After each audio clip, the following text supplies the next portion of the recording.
Okay, everyone online hear us? Okay, I see heads Got some nodding. nods, That's yeah. a nod, so that's good. Yes, hear you now. Okay, all right, 9 o'clock, and we have exactly at a quorum, so we will get started. I don't have any announcements, so let's start with attendance. We'll do it in the room first. Mike Guida, please. Mike Guida, CORC. Holly Hahn, Office of the General Counsel. David Dolan, Facilities Management. David Porter, CORC. Barbara Myers, Supervising Purchasing. Bill Huckel, CORC. Dorothy Banaszewski, Facilities Construction. John Levinson, Rel Enterprises, representing scope, architects, and boards. Michael McNeil, Project Construction. Michael Listoff, Director General. James Campbell, Chief Operating Officer. Okay, online, go ahead online, announce yourselves. Virginia Ferris, CORC. John Cheshire, CORC. John Johnson, CORC. Frederick's on. Yes, CORC. All right, thanks, Frederick. Okay, anyone with a conflict of interest for anything being reviewed today? All right, hearing none. CORC report. Lou, you can do it again for us? You're muted. I think that's a nod. Yes, I have a few comments about the last report. Okay, The meeting was a very difficult meeting. When it started, there was no audio, so you could only see the pictures of people. They had closed caption words running across the bottom of the screen, but it was difficult to read. I was under the impression that several of the CORC items got pulled from the agenda. What happened was the response was given. It was pulled by Mr. Ferguson, and it was responded to by Mr. Sanchez and our superintendent. It appeared to relate to the type of work being given out to minority firms and the volume of business that they were receiving. So it didn't really relate to CORC per se, but it was some of the items on the agenda. I believe it ended with a conversation about the systems we use to select vendors, qualify vendors, and pick vendors versus qualifications and costs, and they were going to have some follow-up meetings to go into more detail. But none of it involved the actual content of the CORC report. okay. And you can do our report again for this month? Yes, sir. All right, thank you very much. Okay, we're down to staff updates. Okay, Dorothy, go ahead. One thing I'd like to request when we do staff updates, I know we get kind of the show and tell of the dollars coming in, the projects under construction. I'd like to see added into there just an update on in-progress schedules. In other words, if we have a school that's a week behind, 2 weeks behind, tell us about it before it gets to be disastrous. If everything's on schedule, then fine, just, we don't need a report on a school by school basis. I think we just want to be in the loop, and it's part of our purview to keep an eye on schedules. Absolutely. I do have one comment. The people who are joining us virtually, I know that you have till 9 o'clock to join. If possible, if you could join 5 minutes early, that would keep us from sitting here wondering whether we're going to have a quorum or not. Okay, other staff updates? Okay, I have a few. I'm going to dial back mine because I know there are other discussions that we can have during the course of the meeting. First thing I wanted to let everybody know, you guys always like to find out a little bit about what we're doing and how things are changing and whatnot. And I know we've gone on record as telling CORC that from a construction standpoint, we're moving forward on media centers for high schools. We're upgrading all media centers at high schools. We've got a capital program to do so. You've probably heard us recently talking about guardhouses at high schools. That's another program that we're working on. One other program that we're potentially going to be working on, based on capital funding available, is the artificial turf for high school football fields. It's a potential item that the superintendent leadership are strongly interested in moving forward, making sure we have capital funding. As you know, we do have some fields in the district that have artificial turf, and our intent is to go across the board and get every school with artificial turf. And I bring that up simply because I wanted everybody to be aware that we potentially will be having a change order coming forward at our Garcia High School, because of course, while we're in the middle of building it, it sure would be nice if we could not spend money on turf, on regular grass, and then come back later and do artificial turf. So it's potential that will be a change order coming up, and wanted everybody to know again that we're looking to try to make sure we do these things across the board equitably for all the high schools. We think it's a great program, and it's a really valuable tool, especially for when we're trying to show how awesome our high schools are. We really are trying to make sure we're competing against charters and others. It's really great to be able to have some of these amenities and some of these features to show that we really do care about our kids and make sure they get the best of everything. Yeah, question on that. Sure. How will the turf be selected? Will it just be single source? Will it be bid? Will it be a selection committee based on kind of qualifications and proof of performance? Well, it's any number of different things. Yeah. Right now, we're only talking about Garcia High School. It's under construction, so our CM will be required to acquire 3 bids, of Okay. course, Right. from vendors. We do have a specification because we've of course done it at a couple of high schools already. But when it comes to rehabilitating existing schools, yeah, there'll be a separate project. There'll be separate projects. There's a district master specification on artificial turf, which will make sure we upgrade and ensure that we have the best of the vendors available. And Barbara, I don't want to, it's not even really you, it's really almost Right, I commodities. haven't seen the budget for it yet. Yeah, exactly. Once we see the budget for it, I mean, that will determine, I think, the budget for, how much work is going to be done in 1 year's time. Right. Is it $1 million per school to upgrade, to replace turf things? These are all the questions that are still out there to be worked through. But the intent is to work through those details and make sure we have the right specs, that we're going to get them the right turf. And it's not going to be, we've heard some of the experiences at Wellington High School and, with gluing down anyway, lots of details about how we could do these things better from the ones that we have now. Yeah, I guess my concern would be obviously grass is grass. So if a kid goes from one high school to the next high school, they're playing on grass, it's the same. Mhm. But different manufacturers have different systems for different artificial turfs. So they might go from Gardens High School to Jupiter High School and the turf feels completely different because it was a different manufacturer and a different spec. Right. And right now they go, because we do have 3 high schools that do have artificial turf on them. I think they were all the same manufacturer, if I remember right. No, I be honest with you, I don't know, because I know they were done at different times Yeah, and some were funded. I was part here of a for project that. Yeah, yeah. And I remember that whole long discussion and looking at the specs and Yes. looking at 2 or 3 different manufacturers and their products and the drainage and the comfort level. And so. And Wellington is obviously brand new. That's our great partnership with the Village of Wellington, that they just redid our field and our practice fields and whatnot. So that's also something to learn from before we make sure we pull the trigger on any new ones. Okay. So want to let everybody know about that. Another topic of discussion I wanted to bring up was I know we've talked about it in the past, and I do owe, I say but staff does owe CORC a presentation on the discussion about small business participation.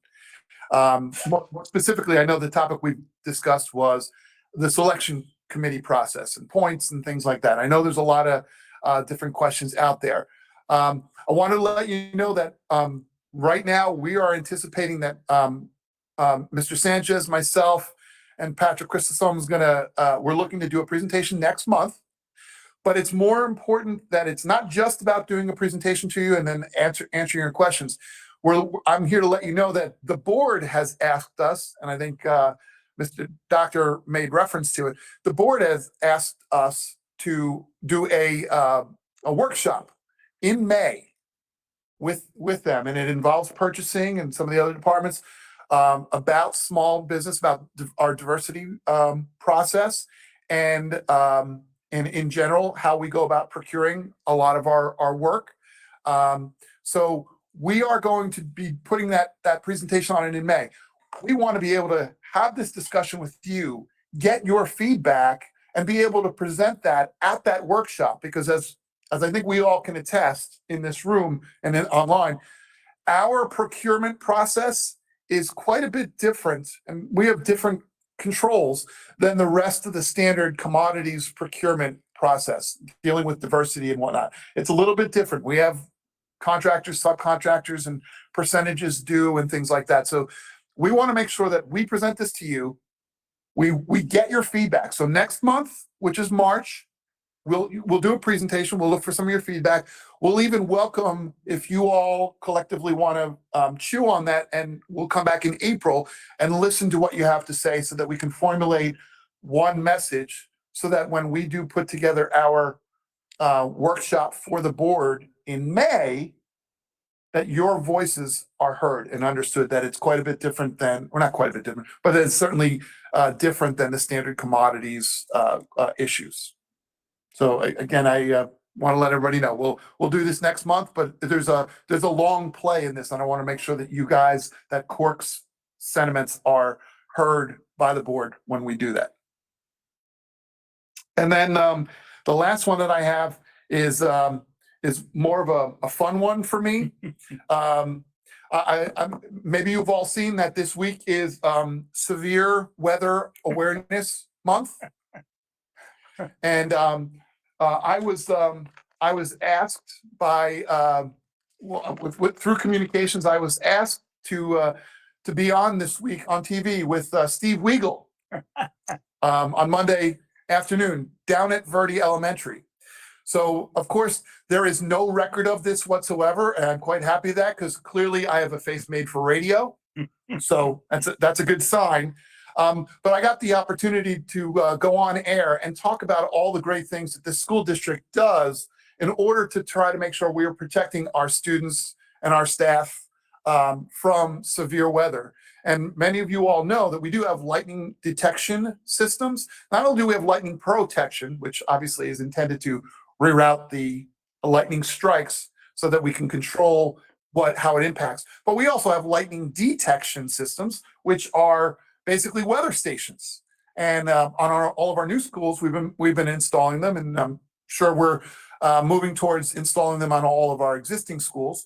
We also have weather stations at all of our high schools because not only do we track lightning and severe storms, but we also track a heat index. Many of you might be familiar with the Zachary Martin law, and that is one of the items that was required under that was to have these systems in place so that we can measure the heat index while our student athletes are out there on their fields. And so we have those systems in place. It's one giant system. We have a bunch of weather stations and things like that at schools, but we also have a product, an app, a phone app called Earth Networks. And Earth Networks is a global network of all of these different weather stations.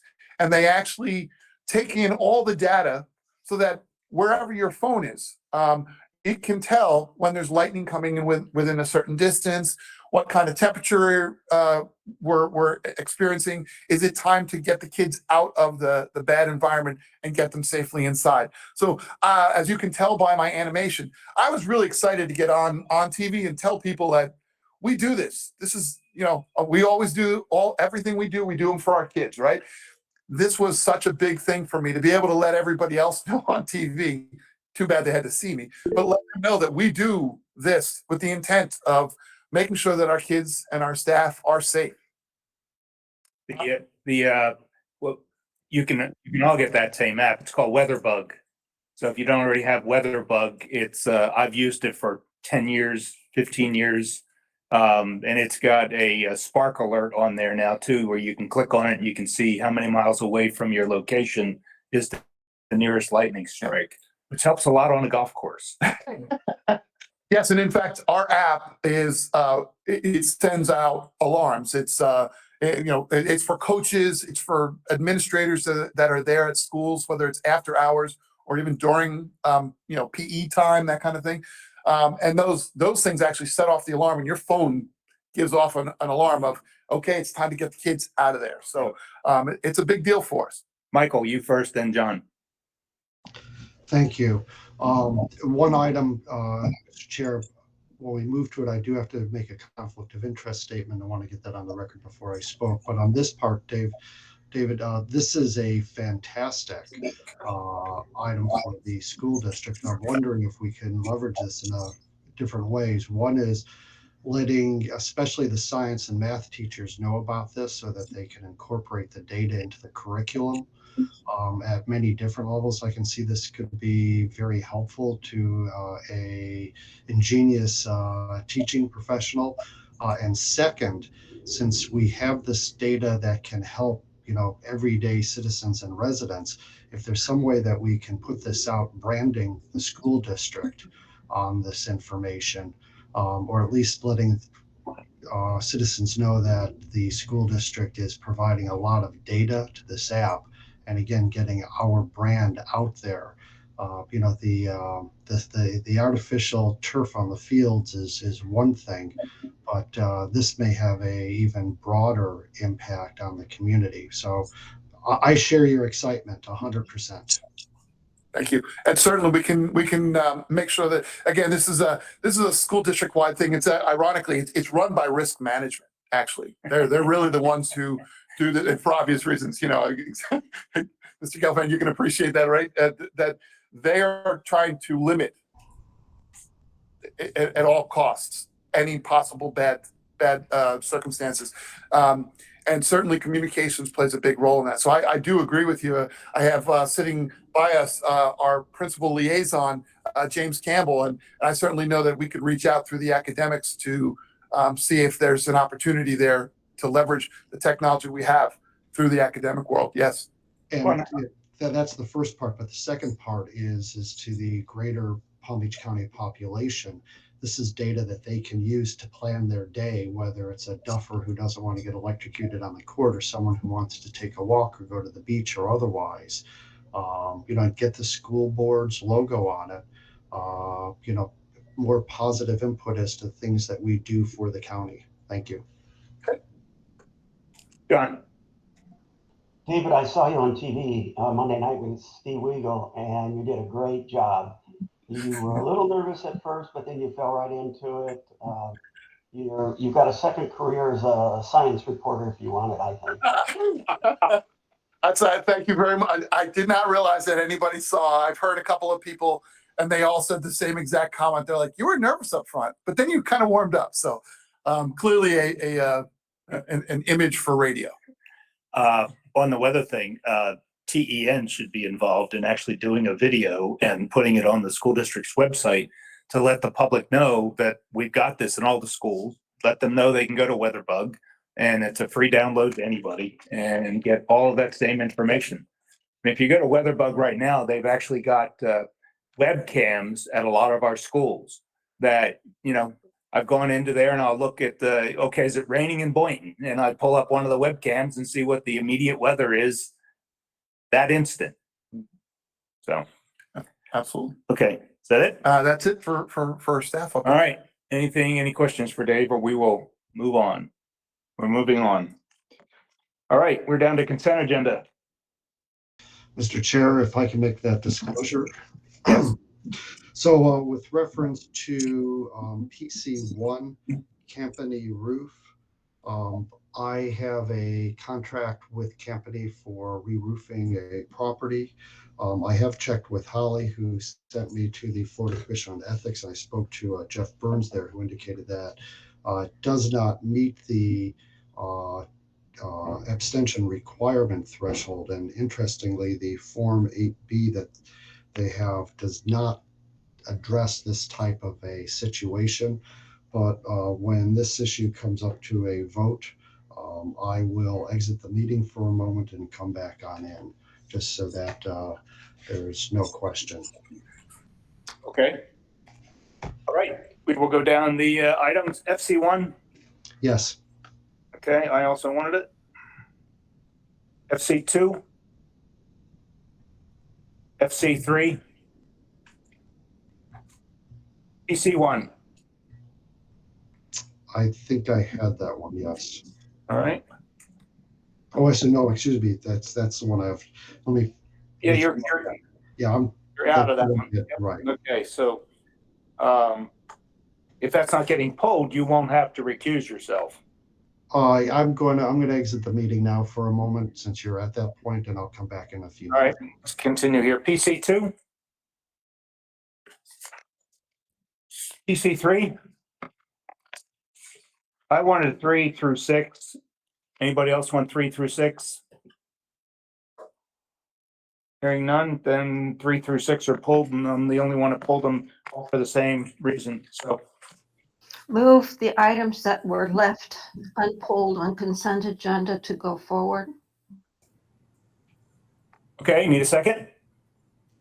I'll second it. All right, Michael Guida seconded it. Go ahead, Dorothy and Paulus, please. Bill Hookil, Yes. Dave Porter, Yes. John Cheshire, Yes. Ken Lassiter, Yes.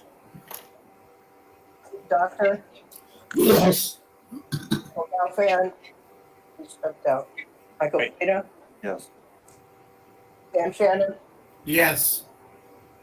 Tradrick, Yes. Virginia. Yes, Thank you.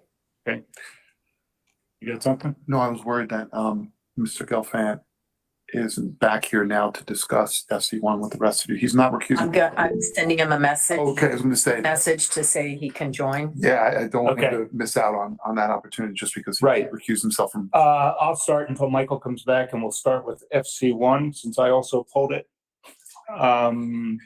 Dorothy, can you pull up your responses, please? Sure. And it's on the first page.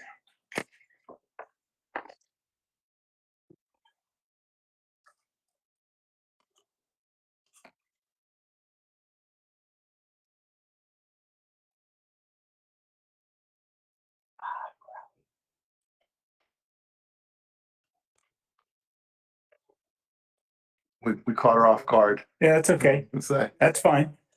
That's good enough. Okay, my question is on item B on that page. B. Is that the right one? I'm sorry, That's last month, I think. Yeah, that's 118. okay. So I'm thinking, wait a minute, that doesn't look right. I'm sorry, That's okay. I had left it on my other computer. Well, that's okay. My question on, you could pull up the contingency list too if you want to, Yeah, because if you're these are on- all based on the contingency list. Is that the contingency list? Oh, no, go back, go to item, let's see, it would have been number 12, Lake Worth High School facility renovations. Yeah, okay, that'll get us there. Keep going. Number 12, there we go. This was light fixtures in classrooms, and the response that came back is that seems like the architect didn't do field investigation. They based their drawings on as-built they would have been provided. Isn't that a breach of contract? I thought our contract said architect shall, field verify existing conditions. I believe the architects did. I believe that the MEP did not. Well, then that's still the architect's liability. Sure. I think that needs to be a pretty big whacking stick to this architect. I don't care who it is. I mean, Stong's done a lot of our work, but shame on them. They're the ones hiring the engineers, and we're expecting to get, this is 16,750. Now it is an omission. We would have paid for the lights anyway, Right. but shouldn't happen.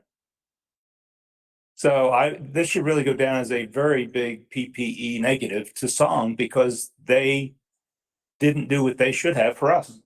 And it does ultimately lead to the issue that we've discussed before here at this, amongst this group of the PPE is set up as an architect issue. And yet we're making selection committee decisions based on some of the subs that those architects are selecting. And yet we're not finding out that this is really not necessarily an architect's issue. Yes, they probably should have overseen the challenge, but the real fault is with the. Oh, it's the MEP. MEP, And yeah. that's who we're gonna select our next selection on is, hey, that team has a great MEP, and find out that maybe that's the guy that messed this up. Well, and it's one of the strongest MEPs that we've used and the most experience with everything the district does. I mean, for them to not have done that, they put a few extra bucks back in their pocket. And we've had a lot of conversations between myself and the SPA, myself and Dave. And yeah, we agree. I've already told Ken to make sure the PPE reflects this. Well, I think even as a lessons learned, somehow with our SPAs, there needs to be kind of a checkoff that they're given a scan of the handwritten field notes that, you know, the firm has gone out there and here's their red lines. I mean, when I go out to field measure, I take the plan out, I red line what, no, this fixture's not there. It's over here. It's over here. Prove it. Mhm. You want to get paid? Prove you did your contract work.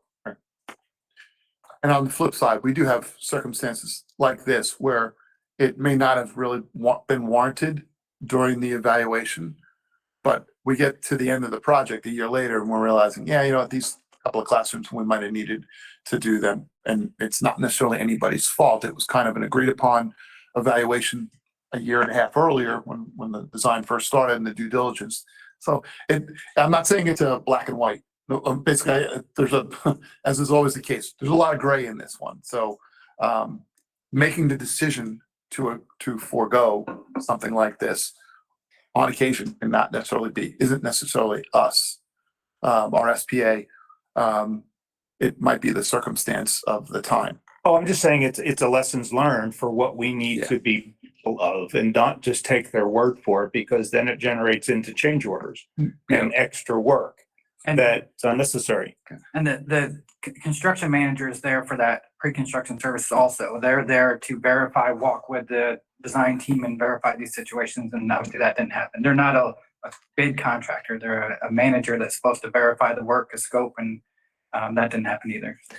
Yeah, but if this is fully an architect's service, that I don't think is up to the CM to have to go redo and verify everything that's existing condition. They're taking the architect's word for it because the architect was supposed to have done that. Right. The only reason I think. Yeah, I agree with you. It's definitely on the architect for not doing that and getting the scope wrong. Part of that is, but to walk through the site to see what is missed so that they understand we're going to go work in this area. What do we need to account for that you're not showing your plans to work as a team? So it kind of goes all the way around, but primarily architect. Yeah, you're right. It is a team. They could have sent out an RFI when they walk into that room going, wait a minute, this doesn't match up with what's here. That's why. And in my previous life, it used to drive me crazy, and it still drives me crazy. And there are certain people in the room who can attest to my animosity, recent animosity over what our CMs do for us. You know, our pre-construction services. We pay them some money. I don't expect them to do just the bare basics, and I find that's why I'm with Michael on the CM side of this. Of they've got some skin in this too. They needed to be more proactive and more active in the evaluation process. That it's not just an architect's eyesight. To a certain extent, it's even us. It's our staff. Did we do a thorough job upfront validating this? Well, and if it's in our contract, then it's almost like a generalized email out to all the architects saying, guys, be mindful of this. This is part of your contract. We're expecting you to go field verify existing conditions before you do your drawings. We're watching. Yeah, it should be vetted during our selection processes going forward, and made clear that that's a criteria that we hold sacred, that they need to be doing that. Yeah, and every one of them going to say, "Oh yeah, we do that. Oh my God, we do that. Yes, of course we do that." Architects are totally trustworthy, right? No comment. I'm the architect consultant for a major homeowners association, and I'm getting too much fun out of bashing architects and their lousy drawings. Let's be thankful for the volunteers there also. Well said. Well said. All right, Michael, I'll finish my comments and we'll go to yours on FC1. Dorothy, can you go down to, I guess it's Starlight Cove? 18. There you go. CCUA or the change order? The change order. Oh, yeah, the big one. My request is going to be anytime that we are taking out of sales tax reserves, that we somehow get notified of that and have kind of a balance presented for sales tax reserves so that we know what's getting pulled and when. This one, the Yeah. response was, I think, it's coming, I asked where the extra money was coming from. And the answer was sales tax reserves. But I don't think we were told that on the cover sheet of this one. Maybe we were, maybe I missed it.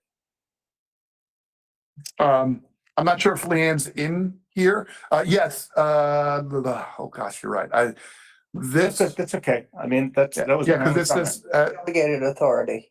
So it would have been on the cover sheet of, that's what he's asking for. It's not, Usually we're told at the bottom of those cover sheets where the extra funding is coming from. Right.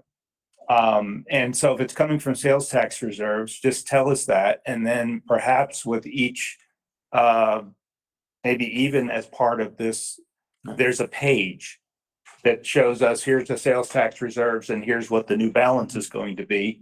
If we get that every time we're pulling money from sales tax reserves, this committee and ISOC will then know where we're at with that balance.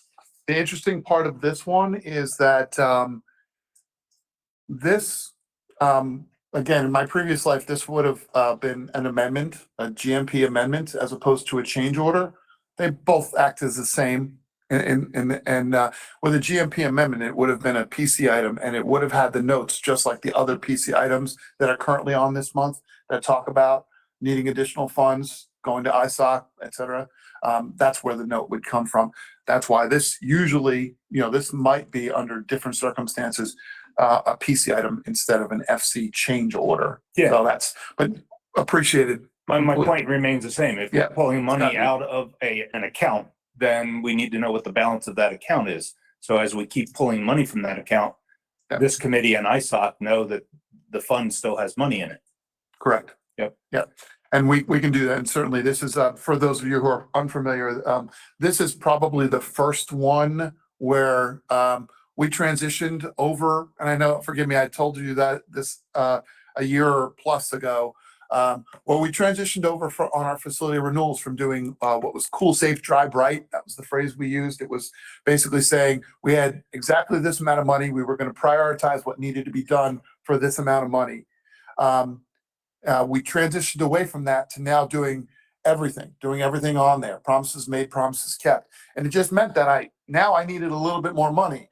And this was the first one where we transitioned and said, yeah, we needed more money to get the rest of the scope for this school done.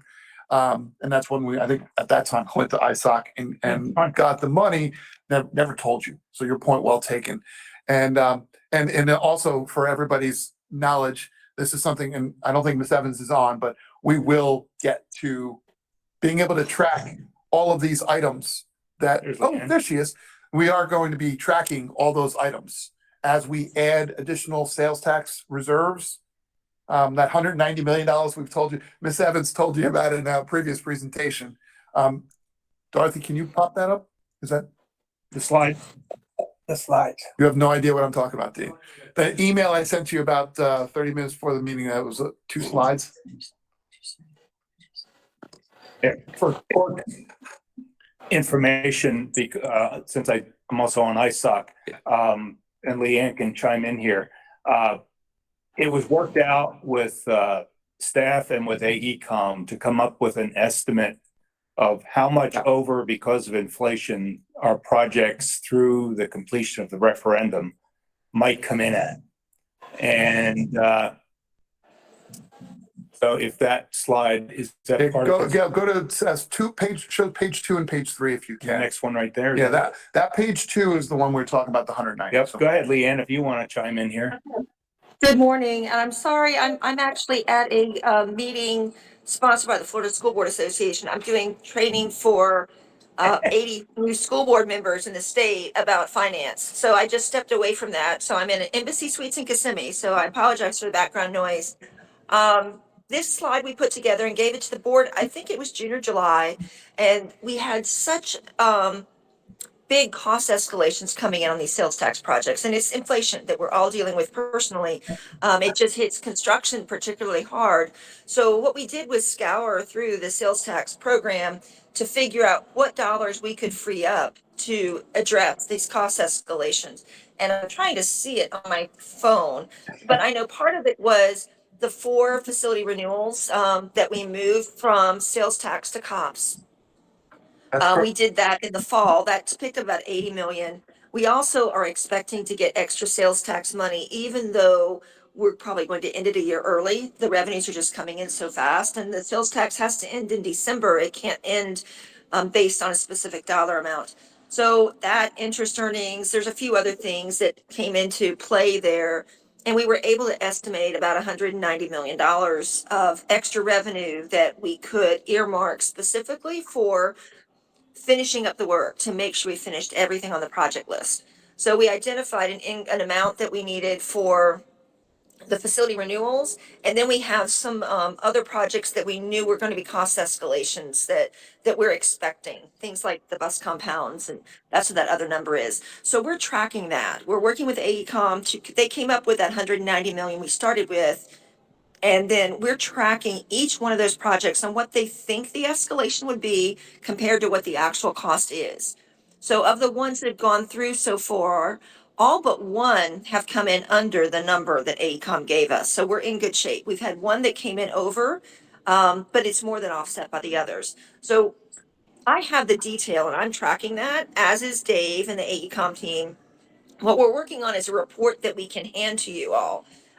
It's mostly for ISOC, that's part of their role, that would show them that and I'm making up numbers because I'm at a conference hotel and don't have it in front of me, but if there was 80 projects that we still have to do, that we have to award contracts on, and we expect them to come in higher than expected, of those 80, how many have we done? What percentage of that and what percentage of the money have we used? So we're trying to track it. I'm tracking it on a very granular level, but to give you an overall picture of where we're at, that you need to know, and actually ISOC is the one that needs to know, how far are we, where are we in that picture? Are we going to be online? Are we going to be okay? Or do we think we need to find some other ways to fund the projects? Because our goal is to make sure we finish every project. Does that make sense? Yeah, Is Leanne, that what you're looking for? it is, what I'd like to see kind of for each CORC meeting somehow is just a very simplified, here's what our current balance is in the sales tax reserve. Here's the projects before you today that are over budget that are getting pulled from sales tax reserve. And here's what the balance is going forward. Then, at least from my point of view, I've got the confidence to know that when we're being told that the extra money needed is coming from sales tax reserves, we're fine. Well, you actually need more than that. You need to know what's left to go. Because if I tell you there's enough money to do the projects here, but we still have 20 more to go, you need to know what's left to come. So that's what we're going to create something that shows that will let you know how much is left and what work still needs to be done. Okay. So we're almost there. I've seen a draft of it. It does everything I want except give me the percentages and totals at the bottom.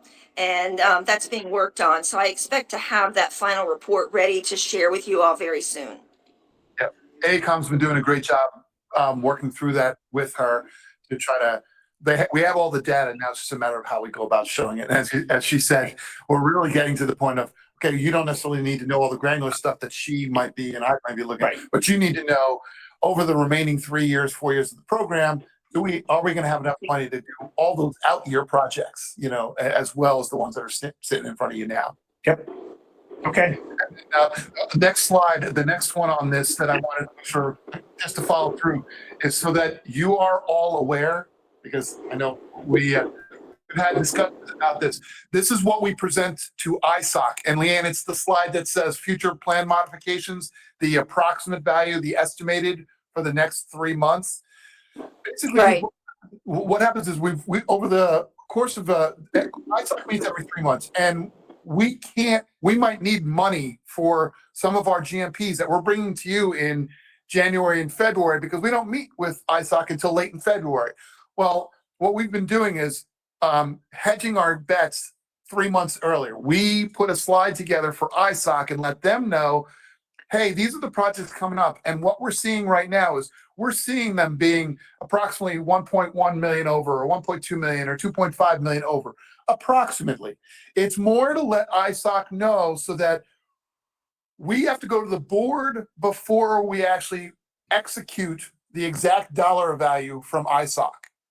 And so we're just giving them a heads up ahead of time that we know these projects are over budget. Here's approximately how much, and then we'll come back to you 3 months from now, or at the next ISOC meeting, and give them the details, the actual PP. It's called a PPM that recognizes the finite dollar value that we're taking out of reserves to cover this. So we wanted to let you, CORC, know that, because you are seeing this on your agenda item and you're wondering, where's the money coming from? And does that body that actually kind of approves, I say approves, but recognizes and recommends the approval of that money, do they even know that we're about to take some of that money? And we wanted to let you know that this is how we go about letting that other group know. Yeah, let me just add a little bit to that, Dave. Normally, ISOC would approve the items before they go to the board, just as CORC does. But because they meet quarterly, and I had the conversation with David Porter. I said, is it okay if we bring these as a ratification? And he had a concern, as did I. We wanted to make sure ISOC was well aware of it beforehand, but we didn't have final numbers to show them. So this is what we worked out with them to give them an estimate of this is where we think it's coming.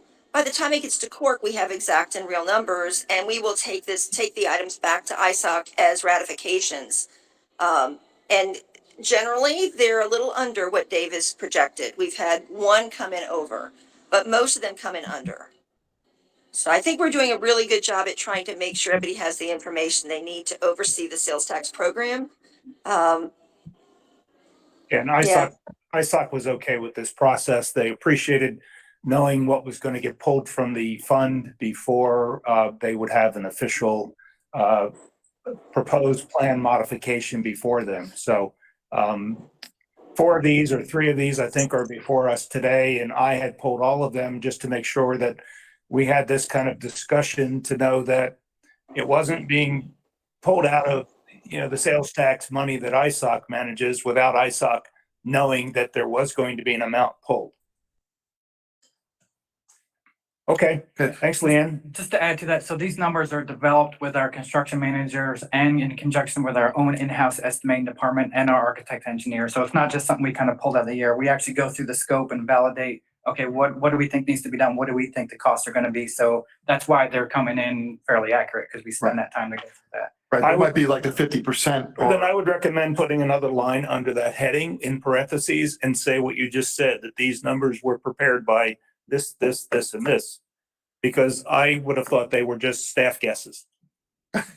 Well, that's a good point. How else would we have known that? I mean, it's a good point. It's very nice to know that they were actually real numbers coming from the people building the projects and knowing what current pricing looks like. Yeah, we're trying to let you know, because as a matter of fact, for those of you reading at home, we're obviously identifying the dollar value, but we're also identifying the areas where most of our escalation is coming from. Like that's why, as Michael points out, we're actually seeing the roof prices are dramatically higher. Well, you need to know that that's where most of that money is coming. Most of the additional money needed is going to be covering. So at least it's not, as you said, it's not a shot in the dark. It's legitimately based on line items from the GMP, line items from the sales tax referendum program. It's a little more than just one of these. Yeah. Yes. So, okay. Okay. Thanks, Leanne. Go back to your conference. That was helpful. Okay, thanks so much. I'll see you all next month. Okay. Bye. Michael Gelfand, you're up. You're muted, Michael.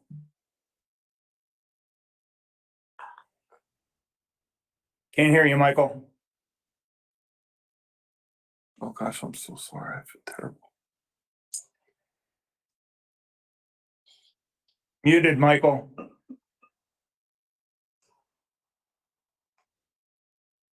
Can you call? Michael, can you use your cell phone and dial the number that's in there? He had a. Or type it in the chat. Got me now? Yeah. Okay, go ahead. Alrighty, sorry about that. Continues to use paragraph 2, Crystal Lakes, the wheelchair lift. Question on that is, are we going to be changing the specification to encourage uses of ramps rather than lifts, assuming, of course, we have space? I've seen in facilities that it's less cumbersome and more acceptable to the mobility handicapped person if they have a ramp rather than a lift. I don't think we have a lot of lifts, do we? Oh, I was gonna say, I'm gonna let Dorothy, she does it best. She knows. I think in most cases, a ramp is a better Oh, way solution. better. Designed into our new schools that way. Yeah, the ramp is kind of off to the side of the stage, so there is no impact to the stage itself, no obstructions to the stage, where there's a lift to the stage, and this is just a platform stage, it's only a few feet high, but it would have been in front of the stage and would have obscured some of the view on the stage itself. This is an elementary school. I think Michael's question was, do we have a bunch of these and will we be doing more of these? Right. And the reason why I wanted to make sure Dorothy says it is because Dorothy has a different world. Having come from the building code inspection CSIR world, that plays into this. Well, it's a matter of room. If we have the room to do a ramp, I think it's the preferred solution. Absolutely. Sometimes we have to take out, in this case, I believe we had to take out some closets and things like that to put the ramp in. In some instances, like at Dwyer, we're actually putting in a lift because there isn't really the room to put in the ramp system. Okay. So where feasible, yes, we will do a ramp. Good, thank you. Moving then to change orders.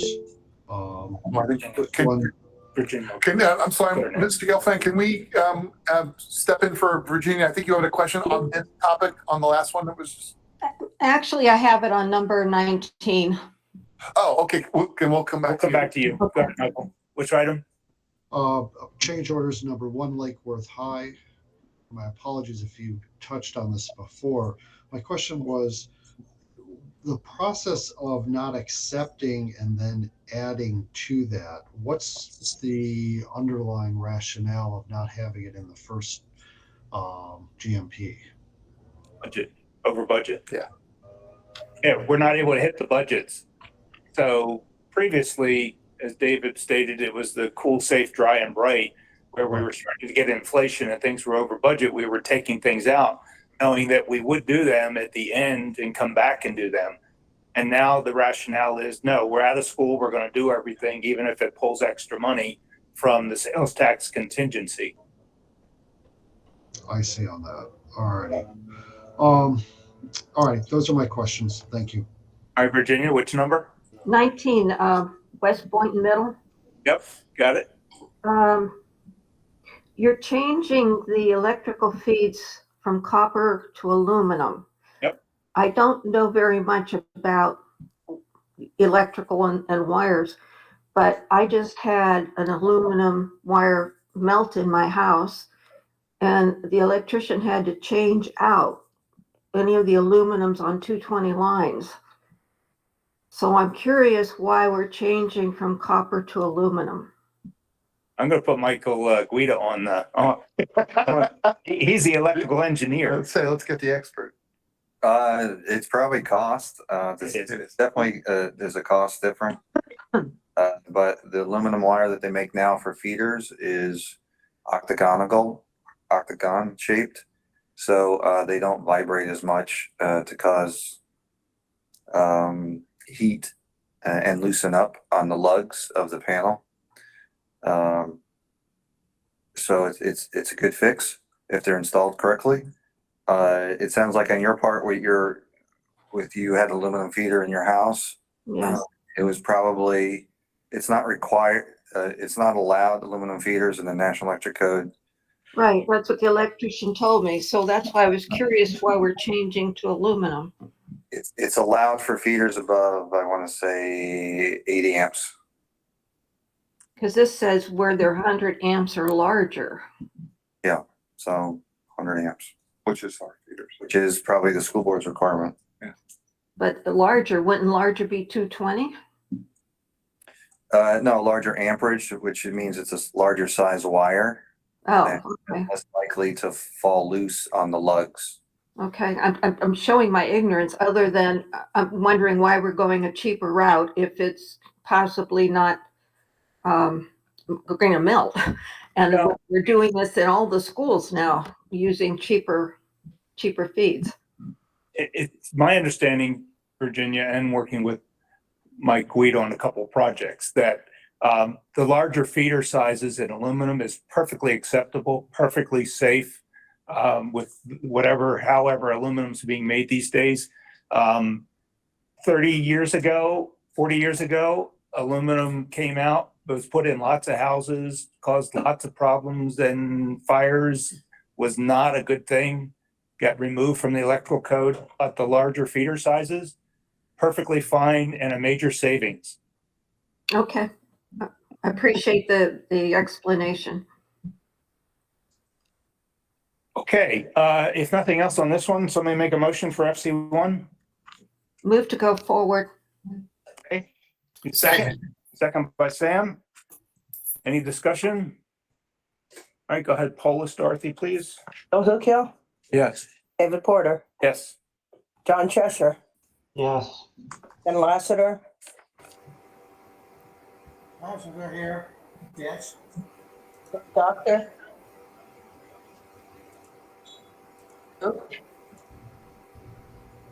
Oh, you there? Yes, I can't hear what she's saying. Oh, Yes. she's just polling you to make sure you're okay with this. I know that. I couldn't hear my name. It was mumbling. Okay. Michael Gelfand, Yes. Michael Guida, Yes. Sam Shannon, Yes. Trederick McCoy, Yes. Virginia Ferris. Yes. Okay, I was the only one, I think, that. Phone is that? Sam. Somebody online? Oh, Frank. Sam? No, Frank? it's Frank's. Oh, okay. Frank, you got your hand up? Yes. Okay. That was a poll, yes. Okay.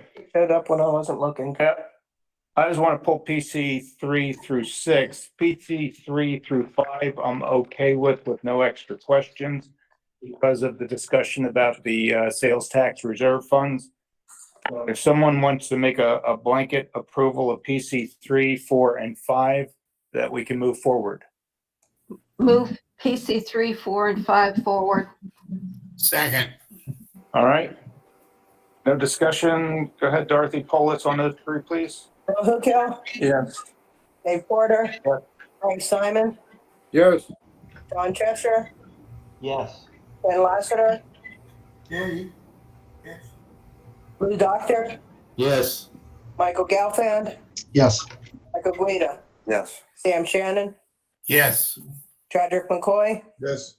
Virginia Ferris. Yes. Okay, PC 6, I pulled this for the same ISOC reason that is not a problem now, but didn't Cooper Construction just recently complete a whole bunch of work at this same school? Pahokee? Dave? At Pahokee High? Yeah. Yes. So we're now doing a whole bunch more work and with a different contractor? Well, sorry, let me stand correct. Let me check just to make sure. I thought Cooper and then he used an SBE Allen Gas. And I thought that they had contracts on Pahokee. Well, Dorothy, were those minor projects on Pahokee? I don't think so. I think it was in the millions. Maybe I have the wrong school, but I know that they had work out there and I thought it was at Pahokee. Which is then why made me question why we're now doing a lot more work with a different contractor. Now, this is an RFP, Yeah, I know. straight for, I mean, we have done at Pahokee, I don't want to rehash the history, but Pahokee High, Pahokee Middle and High. The raised her hand. Oh, go ahead, Christina. I think, sorry, I could be wrong, but I believe he may be thinking of Glade Central. Ah, okay. Glades is, yeah, and that's under construction. All right. I had those mixed up. Yep. Oh, okay.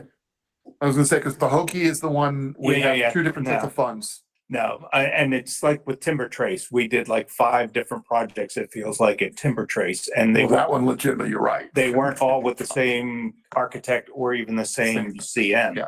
And I'm just hoping going forward that we're trying not to do that, because there's a lot of historical knowledge that the CM gets by just working in the school, working with the principal, knowing where to store materials, and now to come back with a whole different contractor on the same school just doesn't seem to make sense. We are definitely, oh, go I ahead, was Barbara. just gonna respond to that, saying that if it is coming through, maybe through minor capital projects, and it's coming through the consultants on continuing contract, that is something that we take into consideration. These are all RFPs. Yeah, and then we have no say over those. They're all RFPs because. But my the point is, selection committee let's is- consolidate the RFPs. There's no question. Our problem was, and I know exactly what the problem is. These are the core expansion projects that were added, like timber. Timber isn't, we're doing core expansion now, but we did their facility renewal a couple years ago, and you wonder why. And that was simply just a matter of function of not having the funding in the right place at the right time. The funding for those projects were out further, whereas their facility renewals might have been sooner. And to a certain extent, yeah, we probably could have done a better job of trying to mix them. However, what some of our staff will contend is that when we try to split fund or multi-fund projects, it causes quite a bit of consternation. 2 different sources of funds or 3 different sources of funds, depending on where the money's coming from, and that when we have one contractor with one contract and 3 different sources of funds, they end up doing 3 different sets of pay applications, and that's a detail. They're not getting paid for it. That's all. They anticipated having one contract with one fund source.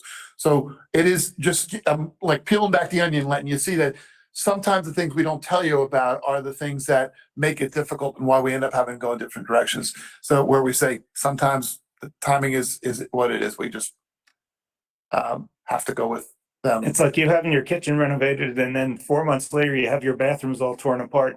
You don't want the contractor in there that much. Get in, get everything done, get out of my house. I'm just saying going forward, I don't care if there's extra paperwork. That's a different situation than disturbing a school, the education environment, the principal, the parents, parking, everything gets disturbed. Yeah, there's no question about it. The principals, and that's why I have James Campbell with me here, is that James He's going to have less hair than he has now.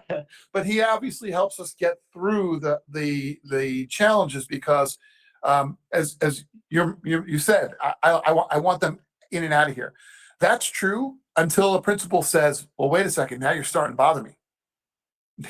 Now I want you to take time and make it go longer, but go somewhere else. Don't bother me because of testing or because of events that I've got going on." So we do have the challenges on those principles, and that's why I have somebody like James who gets to help.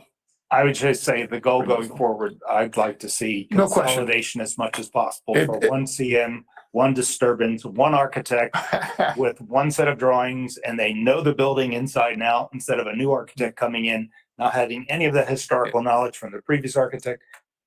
One of our other that would be challenges. a mess. You're absolutely right. And it's a matter of forethought. It's a matter of planning. And the challenge is always knowing what's there, because oftentimes I could get the idea of an additional scope that gets added on a totally different thing. Like, we're going to do a new stage at the school while we're doing a facility renewal.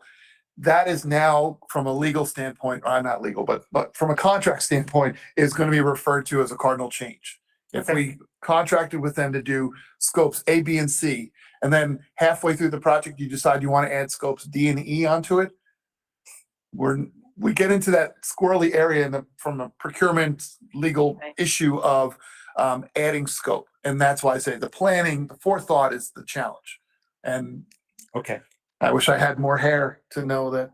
We'll see if that happens. Work through that. I will be usually vehemently against that and just merge the projects together, because it's going to end up with a better project. Oh, there's no question. I couldn't agree more. One architect, one knows everything.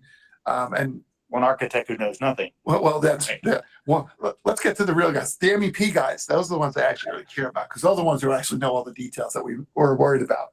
Just remember, there's 3 more fingers pointing back at you. Okay, I don't have anything else on PC 6. Does someone want to make a motion? Move PC 6 forward without objection. Okay, Second. second by Sam, and Paulus Dorothy, please. Bill Hookhill, Yes. David Porter, Yes. Frank Simon. Frank? John Cheshire, Yes. Ken Lassiter, Yes. Doctor, Yes. Michael Gelfand, Yes. Michael Guida, Yes. Sam Shannon, Yes. Patrick McCoy, Yes. Virginia Ferris. Yes, Frank, are you there? Stepped away. he's there. Frank. His mouth is moving. Yeah. Okay, how you, Frank? Excellent. All right, in progress FCA work. Okay. Pop that up too. When did we get the function to be able to do 2 different screens? It's always, she's just getting a lot better at Ah, opening, moving them over, slide them. okay. That's why I feel terrible, because I know I said to her, I'm like, I just emailed it to you like 30 minutes before the meeting, because I'm sure she'd like to have, again, that forethought, that well planned out thing. Yeah, oops. So, Okay. okay, I'm going to quickly go through these. These are the same kinds of things. You can see our revenues are coming in. We're trying to move the project along. We are getting a lot of work done. And again, I'm driving Dorothy. I say actually she drives me, but she's got a lot of work, because not only are we doing a lot of our major sales tax projects and new construction, but if you only knew all the work that Dorothy and her, what do we refer to you guys? Minion. Our minions. The minions. Her minions are working on. We have a ton of smaller projects. And I say that simply because I want to stress the fact that those are the ones that impact the schools immediately. That they see the impact right away. So that's great. Next slide. Okay. So it looks like maybe by next month, we might be hitting the 1B for $1 billion brought in. I don't know if we actually do over, yeah, it's Probably usually gonna right. hit the 1B. 100, yeah. We do about 100 a year, 100 a month. Mm. So yeah, we might be right at the 1 billion mark. Okay, I know everybody's always interested in this. As you see, we've got a couple of transportation projects coming up. Boynton is spelled incorrectly again. Sure is. Oh, look at that. Yes, forgot the N. Couldn't even put it on the top one, and I missed it. Okay, well, that's okay. I actually saw something yesterday that was going around, and it kept going around, and each and every time I mark it up, they spelled the word elementary with 2 T's, and each time I cross out one of the T's, and each time it comes back around and it's still there. So I realize sometimes we're not always the best at making those little edits. I know all the consultants and contractors are very interested in this slide. We've still got plenty of big work going on. Next slide. Okay, this is for CORC members to know. We do have some work coming up for you, March and April and May, a little bit later than this month. I thought we already had in follow-up the Pine Grove modernization GMP. Yeah, Pine Grove, we did the early work, the early buy last month. I know, but I thought in this follow-up that we got emailed to us. You sent us a follow-up, I thought, or it was uploaded. And Pine Grove was in there, the GMP. Yeah, I got it right here, follow-up. Well, last month you approved our early work. Yeah, there's for Pine Grove. There's the Last month was the early work, and there was a question on. Okay, so that GMP was only the early work. Yeah. Okay. It just seemed like a lot of pages for just the early work. Of course, it was a preliminary GMP, but it. Okay. All right. Earlier. Go ahead. Procuring Sorry. that stuff, right? And then you'll see that West Riv and Winbrook GMPs, the holding school in April and the construction in May. And we've already discussed last month the delays in Malaluka and Grove Park, which will impact the startup of West Riv and Winbrook, which at this point, we anticipate those two schools will start construction in December. Right. No other delays to report this month? No, Everything's on in fact, schedule? Michael, do you want to, I know there's some improvements on some of the things that we've heard from our No, I contractors. think we just wanted to know about delays or any changes. I mean, if those two schools are still delayed and it's a December opening, that's what Well, We're tracking ahead of December, but we don't want to promise anything yet because it's so early on, but we're Yeah, really well, pushing it. Yeah, but yeah. it's it'd be not nice going to open finish in the- August. Right, It's be not nice going to to- open in August. We finished November, we put furniture in and Yep. after winter break, they occupy. We might even do it earlier. We might even open Mid-year. Mid-year. yeah, we talked to the Oh. principals and they want to get in as soon as they can. So they may do a weekend move. We may do some different things. Wow. Yeah, we have a, Well, it's a different environment. We have a brand new school, all the equipment, all the furniture, virtually Oh. everything is all brand new. And there's nothing to move Yeah. over a weekend. Kids show up with the backpack. As a matter of fact, if we get the opportunity to have the school open early, the teachers can come in and we can bring their boxes over and they can set their classrooms up on a weekend or, and then literally that one weekend when we're opening the school, you might be able to do, bring your one box over. Well, the whole week of Thanksgiving is a week off, isn't It's it? a whole week. So So that's ultimately our fallback, but we might even do it sooner than that. Wow. So. So we've got confirmation from the contractors of lead time items like switchgear and all that stuff that yeah, is we're now going to tracking be in all place. those on both projects. We're tracking all those. We're pushing them to get everything done there. I mean, and there's a few that are improving, a few that slip. It's different every day, but yeah, we're working hard to get it done as soon as we can. So tracking the switchgear is like tracking Santa Claus coming down from the Yeah, it North is. Pole until he finally gets to the school. No, we might as well start using NORAD for that. It's as good a guess as anybody. Okay. Okay. Again, I'm not going to go read through all these, but obviously we've got, Christina, you got to hear Christina. Christina is one of the unsung heroes. George Perez and Christina are people that I tap into every day because they are really pushing a ton of our design work forward. It's never ending. You guys look at it and say, well, the GMPs are all coming due now. So of course they're crazy. No, they're nonstop. It's nonstop all year long. And they're also the ones who are driving poor Barbara crazy because no sooner do we finish some of the designs, they're pushing more procurement ones over to Barbara to get them. So it's a never ending process. We got a lot of work moving through that group. Yes, Mr. Gilbert. Michael. What is ancillary at Fulton Holland? If you mentioned it, my apologies if I didn't hear. Oh, it's just the Fulton Holland building. Any non-academic building is referred to as an ancillary facility. It's a non-school facility. So the title, I guess, from on the referendum page is ancillary at Fulton Holland. We have the building that we reside in here is referred to as ancillary at North County Support Center. And what is the design? What are we doing over there? Not unlike what we do at schools. A lot of the facility renewal that we do at schools that involves upgrading a lot of the I guess I'll say behind the scenes stuff, air conditioning, fire alarms, intercom, some of the enhancements we're doing ADA and CSIR violation remedy work. Right. We're going to be doing the same thing at Fulton Holland. If the bathrooms are not ADA compliant, that'll be part of our project. I know. All right. Don't be winking at me because we have that. I get it. All right, thank you. On the transportation area, are we still looking towards electric vehicle charging stations?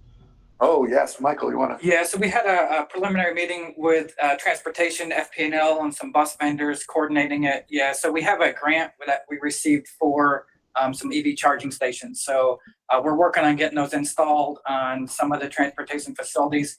We're doing 3 up front, and then 3 are getting some substantial renovation work done. So we're holding off on those 3 until we get those designs a little farther along. But we're moving forward with EV charging stations, going to start rolling it out and getting it in the works. Yep. Just word on that. Be wary. Last time I was out, FP&L was charging 3 times what others were for the electrical feed on that. And also the location of the charging station doesn't always work with where your sockets are on vehicles.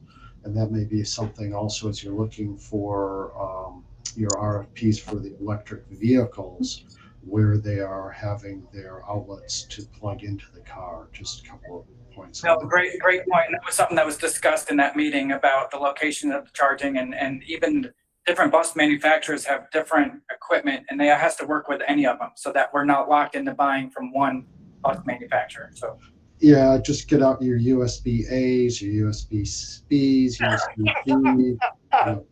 Boy, yeah, I don't think we're charging a bus on a Yeah. USB-C. Who's got the lightning cord? Yeah. Mike Guida. For buses, not for regular vehicles? not for fleet vehicles. Right now, we're doing buses as part of that. Yeah. Is that a level 3 charger, quick charger? So we did look at the durations of the charging, and we're in those preliminary discussions.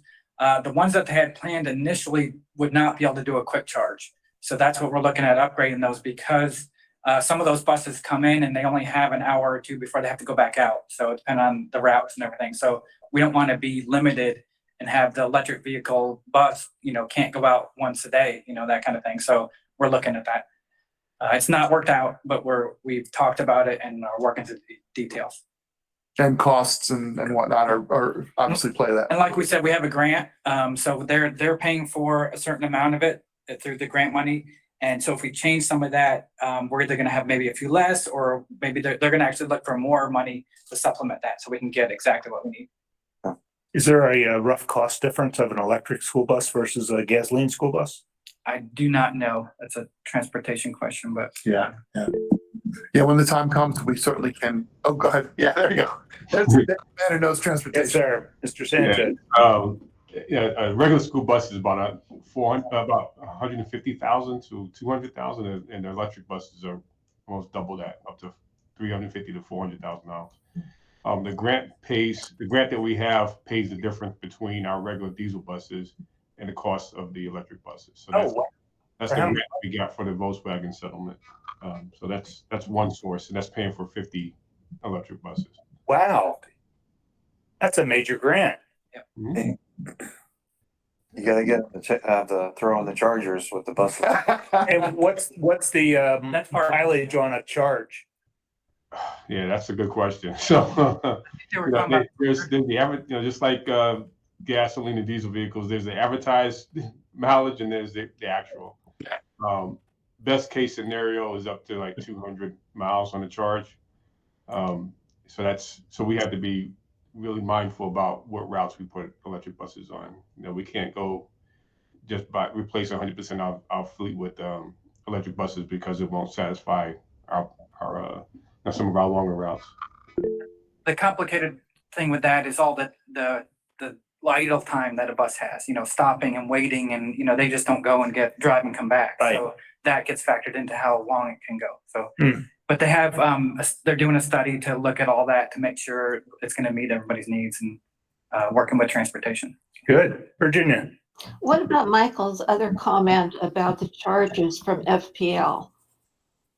Yeah, we're not paying for the charges for FPL, but it's like the buying a razor and getting a razor for free, and actually have to pay for the blades. So FPL is going to provide us with free charging stations, but we got to pay for the electricity. So that's what we got to make sure we don't get taken advantage of. Thank you. I think that was Michael's point as well. Yep. Yes. Okay, continue. Okay. Moving on, slides. Again, I want to get the good stuff. Okay, as you said, here's some of the GMPs that are coming forward. You'll see those in the coming months. Next slide. And from what you're seeing of the GMPs, even in preliminary stages, everything's over budget? Yes. Okay. We're going to see it eventually. Sure. Yeah. Christina, you're always welcome to chime in, but yeah, I mean, for the most part, we're seeing everything come in over budget, and it's all about the same amount, the same percentages, and all for the same items like you saw earlier: roofing, HVAC, electrical work, the big stuff. Okay. Yeah. Thank you. The good thing is that several trades are actually leveling off, not all of them, but several are leveling Right, off. I They're found not that. continuing to escalate, so that's at least some positive news. Yep. That's great. Some of the lead times are also cutting down a little bit. So I'm not going to go through these next few slides, but of course, these are the detailed works from each of the facility renewals that are ongoing.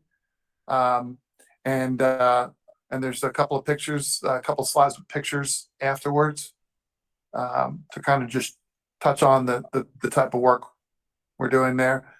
And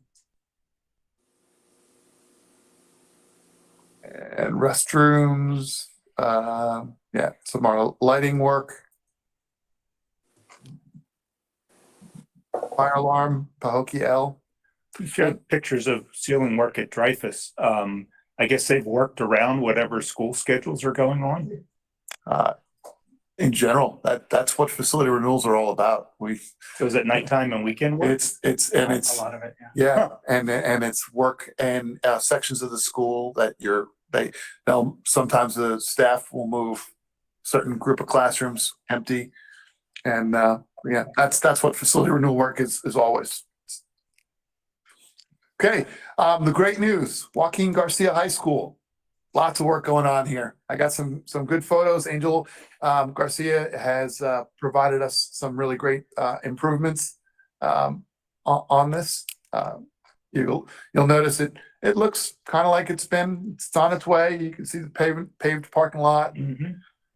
Our track, our field.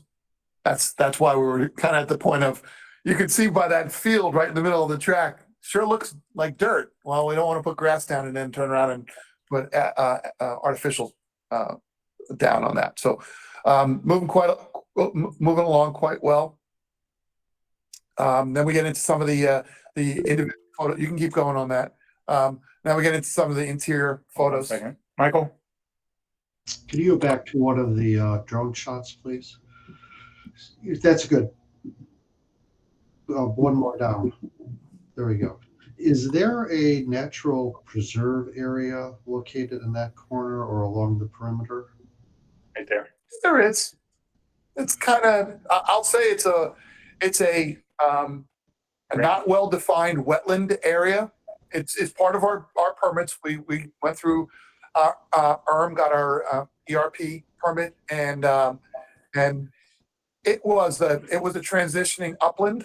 It really wasn't a wetland, but we are complying with all requirements and making sure it's being protected. And ultimately, one of the ideas, and like James, I don't want to step on your area, but we had always anticipated that this area, when complete, could potentially be rolled into the science curriculum at the school. That we always look for wetlands to work for our academic programs. So. And what about the line of trees that I see? Roughly, yeah, correct. Is that part of that, or is that we're just doing a good thing in retaining trees? Oh, that's part of it. It's part of the permits, the environmental resources permit that were associated. I can't say that that's actually a wetland or mangrove or anything like that, but I do know that they're there specifically as a permit condition. And what is the area to the right? Is that soccer field? Practice fields. Practice field? Practice field, yeah. So what do we do to protect those areas from what kids just do normally? Thin them out, regular treatment of vegetation to make sure that the septet principles are maintained, that people can see through them, that those are not areas that people can hide in, that kind of thing. We have this circumstance at some other facilities as well, and it's a matter of upkeep and maintenance. Yeah, it's can be somewhat time and expense intensive. That's why I'm just concerned with adjacent to a high school on that. But I'll let you guys you'll experiment and do the best that can be done. Thank you. Okay. Okay. A couple of the interior photos. There's a couple of slides of interior photos. You can kind of see the progress. There's the gymnasium on the top left there. Basketball hoops are installed. The floor. Okay, our next one is our new middle school, West Boynton Middle School. Progress is moving along quite well on that as well. I don't have any interiors of those. So Aaron, if you're listening next month, you're gonna have to catch up with Angel and show us some interior photos of the progress there. So, but as you can see, the structures are all up and work is well underway on the interiors because both Joaquin Garcia and West Boynton Middle School are both scheduled and on schedule to open for August. Wow. Yeah. West Boynton is Pirtle is doing is constructing Garcia High, and Moss is constructing this one. So they're both well aware and on target. So Didn't the middle school just start within a year? I mean, isn't that going to be a 1-year construction project? yeah, they started in I think June. Yeah, May or June. In May. So, but this is some of the contractors. You guys always ask us to make sure that we get the best guys and whatnot. I think we got some really good, strong teams. Moss did that on Verde and Meisner, and Yep. just knocked those out in a year.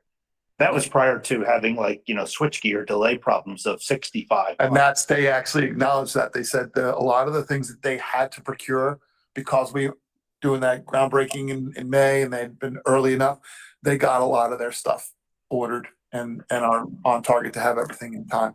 Because in the stuff you gave us for Pine Grove, I was blown away. It said 65-month lead time for major switchgear. 65-week lead time. 65 weeks. Yeah. Yeah.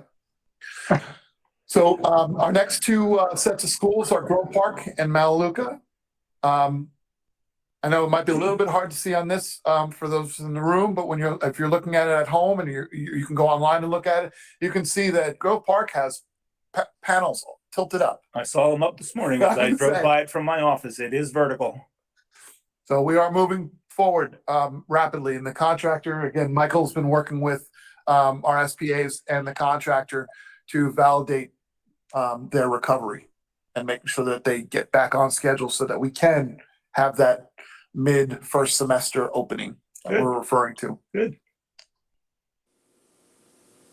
And then Malaluca, they're probably about 2 to 3, maybe 4 weeks ahead of Grove Park. You can see they're all tilted up, and the truss is already on almost half of the building. The two buildings in the back are the two that look like they have full roofs. Those are the existing buildings that are being renovated inside. So working double sets of crews on some of this work. So, okay, moving on. Okay, Delray Full Service. Delray is continuing on. You can see the photo on the right, doing a lot of our interior work, drywall and stucco. That should be open in the next few months. So that's actually moving it forward. The core expansions, Seminole Trails. It looks like, and as you can kind of see by the description, these core expansions, they're doing different pieces at different times. So they might be doing cafeteria and kitchen work to expand, build an addition on it. Well, that can only be done at certain times, but where they might be working on the admin office, the main office area or the clinic area to expand those spaces. So they're doing them in stages. And again, back to the, trying to do this while as occupied schools are quite a challenge. And try to keep principals happy while we get them the work they need. So you guys have been doing this for years yourselves. So, it's a balancing act of trying to make sure that we keep them happy and get the work done. There's only a couple of little things going on in minor projects. This is all Dorothy's world. You can kind of see the order of magnitude of what she's working on. This is a small. That one page is all she has to do. Exactly. You stole my joke. That was it. It really doesn't have a lot. There's only about one page. Multiple. And you'll be glad to know that we had our pre-construction meeting at Forest Hill High last week, and we're getting ready to roll. Good. I see a drinking fountain. Don't we have to do high-low? And correct the spelling there again. Yeah, there it is Oh my again. gosh. The drinking fountain, that doesn't have to be a high-low, or we only have to have a certain number of high-low. Yeah, no, we don't necessarily have to have high lows. We have a certain few, Okay, but we have 15, 18 water fountains. And what we've been doing, Dorothy's been bottle fillers. is doing bottle fillers Yep. on in high traffic areas. Yeah. Associated, and those that are near the cafeteria, near the main office, that kind of thing. Okay. Because the kids, they all obviously now cleanliness is a focus, and the kids all walk around with their water bottles. Oh, yeah. Their schools sponsor them now, and With or without filters, Filters. filters. No filters. delicious. It's cold. It's cold. That's it for me. Are there any questions? I think we got our questions during the presentation. Okay. Follow-up. Dorothy had sent out the follow-up. Anybody got questions on that? John? Yeah, I just want to thank Angel for providing the follow-up that I requested from last month. It's exactly what I needed to see. Thank you. Okay, good. All right, minutes. Anyone with issues on minutes? No, Virginia. Very good minutes. Okay, good. All right, minutes are accepted. Checking spelling. Review and set next agenda. I guess at next month, one of the items will be the diversity discussion. Yeah. Yes. Did we have anything else? No, nothing else that has been lingering. No, and we're anticipating a low volume on like GMPs and things like that. So hopefully it'll give us that time to be able to have an open discussion, Right. extended discussion. Frank? Yeah, I just like to hear at one of the meetings how much use is being made of value engineering. I know there was some previous interest, and I gave the school board my notebook from a course I took at Georgia Tech, a seminar specifically on the subject. And I think where we're having projects running over budget, I think that becomes important. And I wonder if there's been any staff training to make more use of that. Well, I think all of our projects get value engineered by the CMs. Well, and we even start in design. So we really look at the budget from the beginning and value engineer all the way through. So we don't wait till the end. We make those decisions early as we can to try to cut costs where we can do it. You know, it's a balancing act. Obviously, through the duration of the design, you start with a certain amount of contingency that you're working in your back pocket to know that at schematics, you're not going to have nearly a detailed enough accounting for what we're going to include. So you're trying to make sure you pad it. And then as we get further through the design, you're trying to whittle it down and make sure you stay within that bound. All the while knowing that the next submittal is going to be much more expensive than the last one. It almost, I don't know about you contractors in here, but it just seems that every submittal, it's a guarantee. Where we cut, there are other areas that are going up. So it's going to be an increase. So it's a balancing act all the way along. Virginia? I'm trying to figure out how best to phrase this. Diversity seems to be a dirty word up in Tallahassee. And I'm wondering when you're going to be addressing this in your workshop, if there is any contemplation about diversity extending to construction. It already does, but we used small business enterprise, SBE, which really can be anybody as long as they meet those size and financial goals. So I think with that being the discussion point, even though it comes under the purview of diversity, it's really about small business. Well, I just hope that we can continue with our program, I guess is what I'm saying, without That's any issues. No, that's never been the intent of any discussion. That it's solidly there. Yes, yes. I think Well, we'll talk about it more next month rather than. Right. Well, that's why I thought I'd bring it up to see if there is anything that needs to be included in that discussion that makes sure we can continue Oh, yeah, yeah. with the great progress we've made in that area.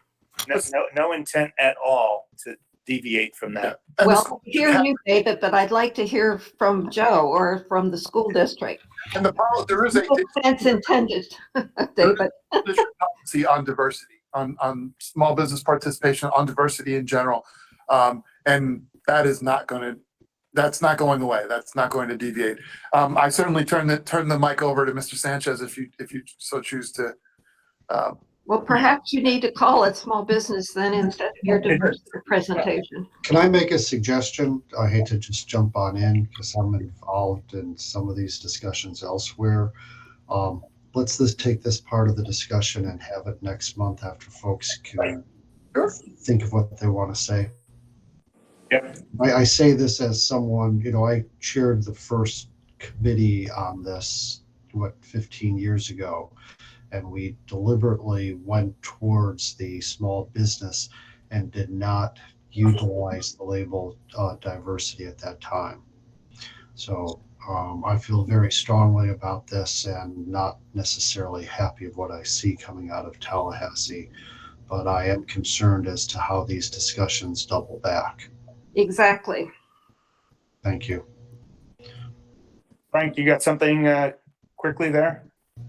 Yeah, what actually I think if we want to talk about is when are projects listed for small business and when aren't they? Let's talk about certain size projects that should not get those kind of extra points or not. And Frank. that's not a diversity issue. It's a different issue completely. Yes, hold that until next month. That's when we're having that discussion. Yep. Okay. Anything by anybody else? I was just going to request if the minutes for this one would show that I returned back after the consent agenda at approximately 9:25. And if the company comes up in some other proposal, which may be buried in it, if someone could give me a heads up so I can step out of the room again. Thank you. Okay. Thanks for the heads up. Good. We will certainly look out. All right. Not hearing anyone else have anything needing to be discussed, we are adjourned. Thank you very much, everyone. Bye. Thanks. Bye, guys. Take care.